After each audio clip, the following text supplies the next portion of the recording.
Dalam nama Bapa dan Putra dan Roh Kudus. Amin. Inilah Injil suci Yesus Kristus menurut Yohanes bab 15 ayat 12 sampai 17. Dimuliakanlah Tuhan. Dalam amanat perpisahannya, Yesus berkata kepada murid-Nya, "Inilah perintahku, yaitu supaya kamu saling mengasihi seperti aku telah mengasihi kamu. Tidak ada kasih yang lebih besar daripada kasih seorang yang memberikan nyawanya untuk sahabat-sahabatnya. Kamu adalah sahabatku jikalau kamu berbuat apa yang kuperintahkan kepadamu. Aku tidak menyebut kamu lagi hamba, sebab hamba tidak tahu apa yang diperbuat oleh tuannya. Tetapi aku menyebut kamu sahabat, karena aku telah memberitahukan kepada kamu segala sesuatu yang telah kudengar dari Bapa-Ku. Bukan kamu yang memilih aku, tetapi akulah yang memilih kamu. Dan aku telah menetapkan kamu supaya kamu pergi dan menghasilkan buah, dan buahmu itu tetap. Supaya apa yang kamu minta kepada Bapa dalam namaku diberikannya kepadamu. Inilah perintahku kepadamu. Kasihilah seorang akan yang lain." Demikianlah Injil Tuhan. Terpujilah Kristus.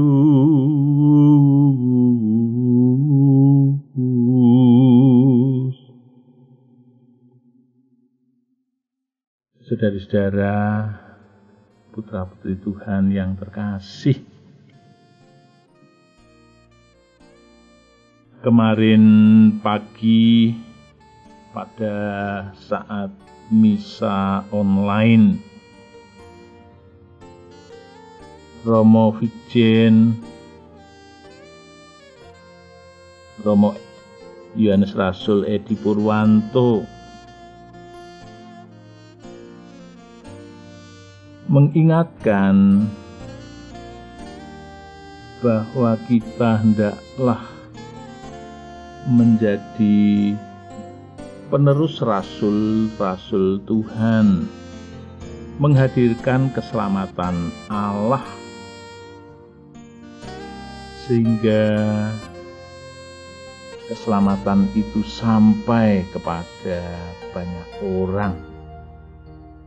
Dan ini sangat mendesak untuk kita sampaikan pada istilah Bapak Gubernur kita dan juga Wali Kota kita mengatakan begitu. Dalam masa COVID-19 sebagai pagebluk, sungguh kita semua diajak untuk menanggapi ajakan Bapa Suci, ajakan Gubernur, Wali Kota atas himbauan dari Presiden kita Jokowi untuk bisa mewujudkan, untuk mengkonkretkan keselamatan Tuhan dirasakan oleh rakyat Indonesia dengan adanya upaya yang konkret lewat doa, puasa, dan amal kasih.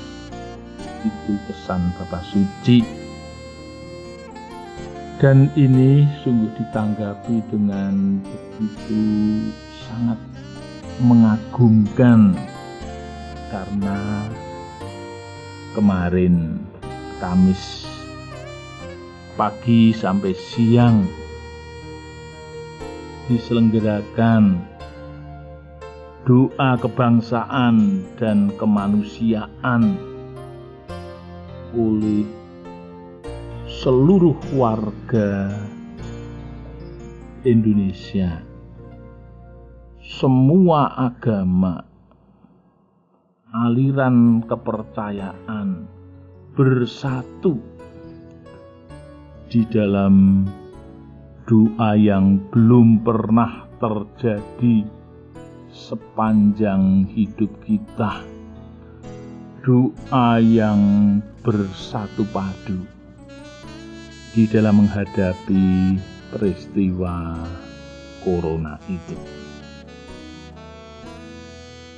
Dan juga dilanjutkan dengan acara satu persatu para pemuka agama menghantarkan doa-doa mereka sesuai dengan agama masing-masing.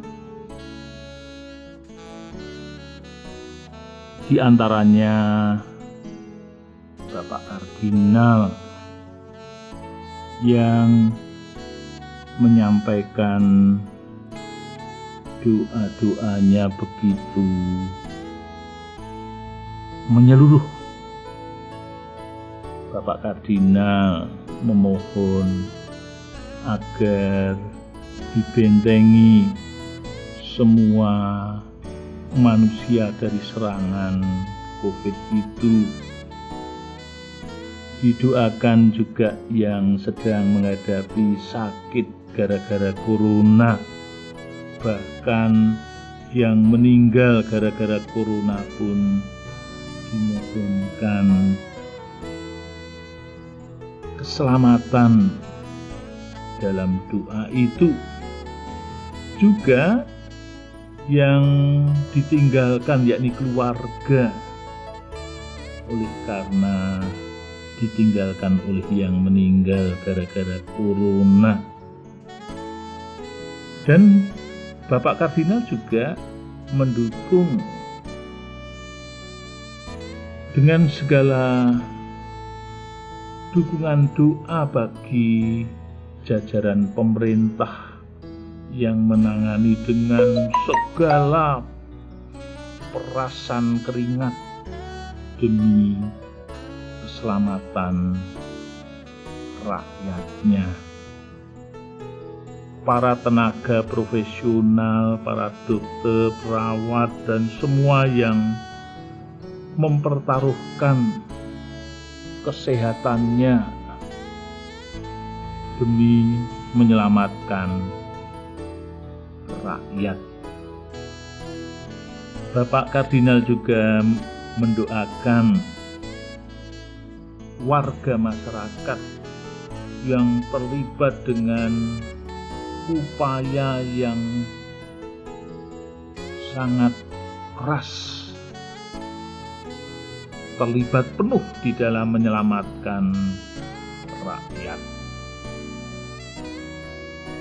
dan memohon agar kesatuan, persaudaraan, bahkan kerelaan berbagi dengan sesamanya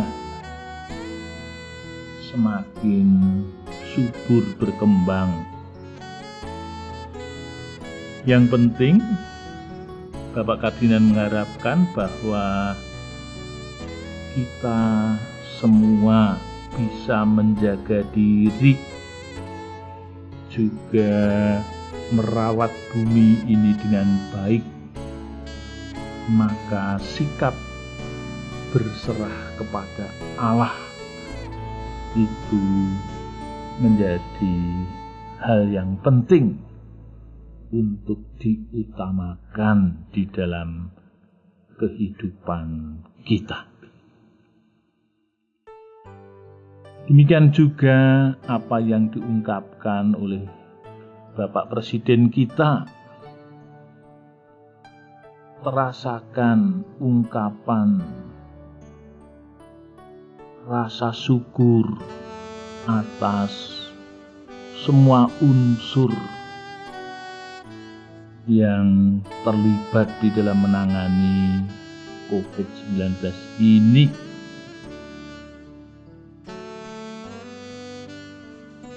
Juga Bapak Jokowi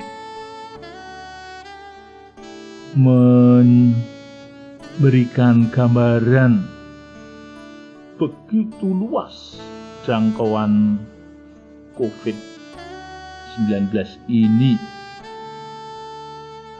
Lebih dari 213 negara diserang.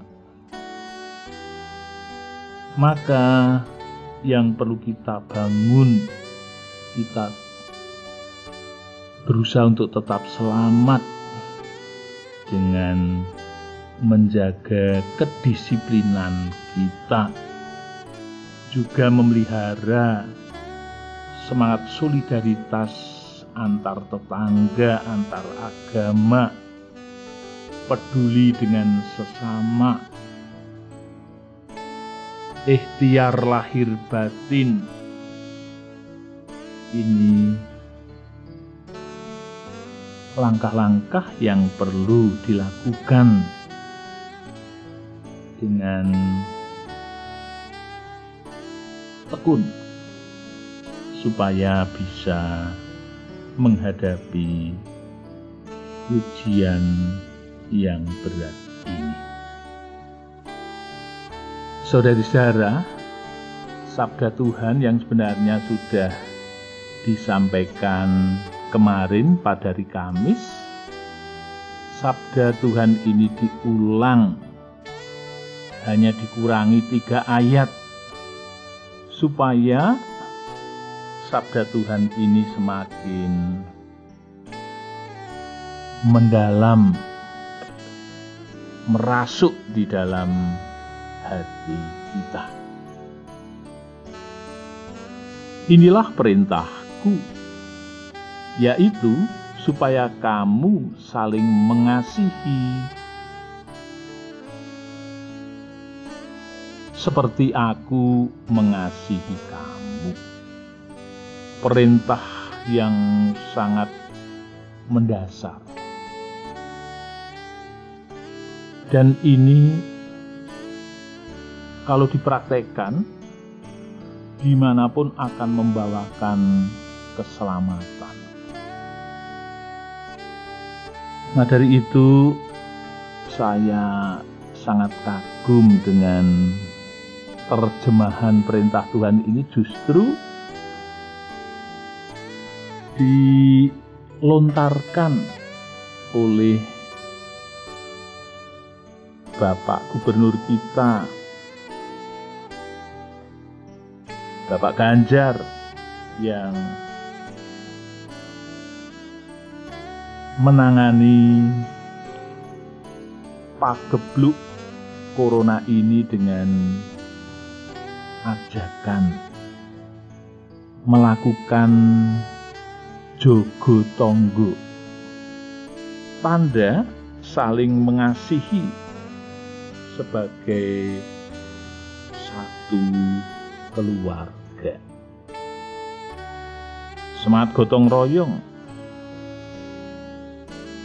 saling mengasihi sebagai satu sahabat. Ini senjata untuk bisa menaklukkan keganasan corona itu. Maka dari itu, marilah kita tanggapi ajakan yang menerjemahkan sabda Tuhan itu. Kita saling mengasihi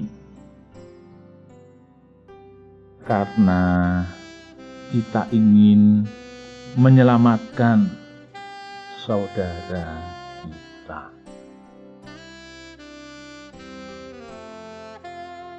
Ajakan dalam doa kebangsaan dan kemanusiaan,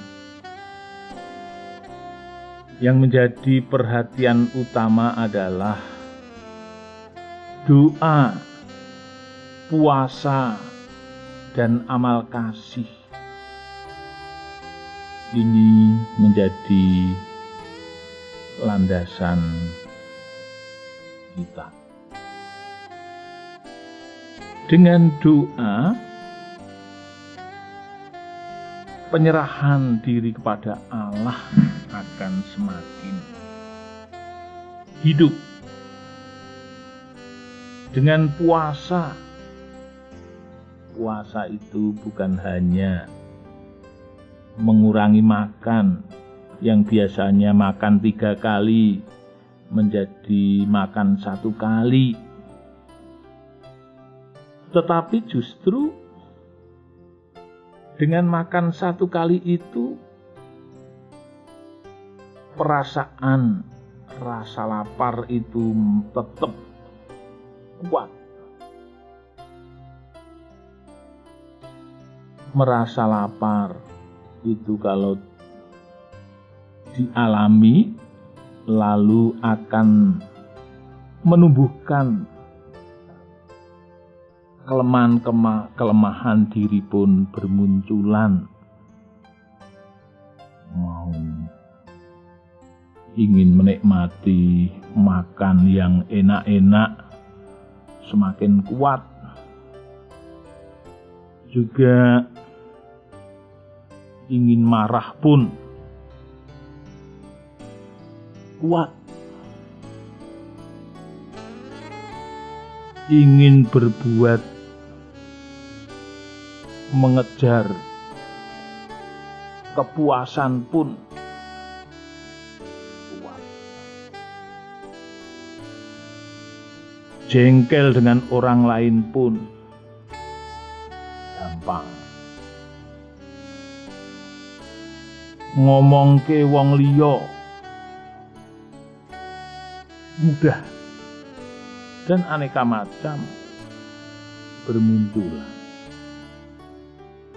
Justru dengan puasa, orang ini akan tertolong untuk mengenali kelemahan-kelemahannya. Inilah yang dinamakan latihan rohani.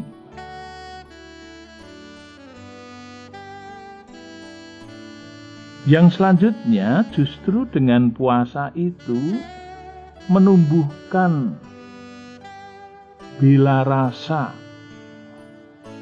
kepada orang lain.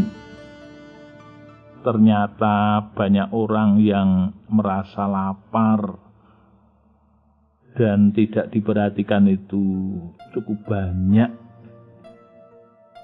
Begini rasanya orang susah hidupnya, tidak mendapatkan makan. Justru dengan berani puasa, merasakan bagaimanakah sesamanya yang lapar, dan bahkan kesempatan untuk makan yang teratur 3 kali dibuat 1 kali, itu justru makan yang 2 kali tidak dimakan itu diberikan kepada mereka yang sungguh tidak bisa makan. Itu bela rasa dilakukan. Dengan begitu, orang yang berpuasa menghasilkan 2 buah. Pertama, kelemahannya semakin dikenali dan diperbaiki. Yang kedua, mampu membantu sesamanya yang lapar, sebagai tanda bela rasa. Saudara-saudara, kita menghadapi corona masih panjang. Ada yang mengatakan akhir Agustus baru selesai 100%. Ada yang lebih lama lagi mengatakannya sampai Desember pun perlu memakai masker dan lain-lain. Marilah kita hadapi peperangan yang berat ini melawan musuh yang tidak kelihatan, tetapi lebih sadis daripada musuh yang kelihatan. Karena yang tidak kelihatan itu malah menyerang siapapun, tidak mengenal umur. Menyerangnya dengan sadis, dengan ganas, mengejar siapapun, bersembunyi dimanapun ketahuan. Maka marilah kita mohon agar pagebluk corona ini segera diakhiri dengan usaha kita yang sungguh disiplin dan juga dengan kekuatan penuh percaya kepada Allah yang selalu bertindak mengatasi semua yang mampu sejauh kita sanggup menghadapi dengan iman kita kepada Allah. Kemuliaan kepada Bapa dan Putra dan Roh Kudus, seperti pada permulaan, sekarang, selalu, dan sepanjang segala abad.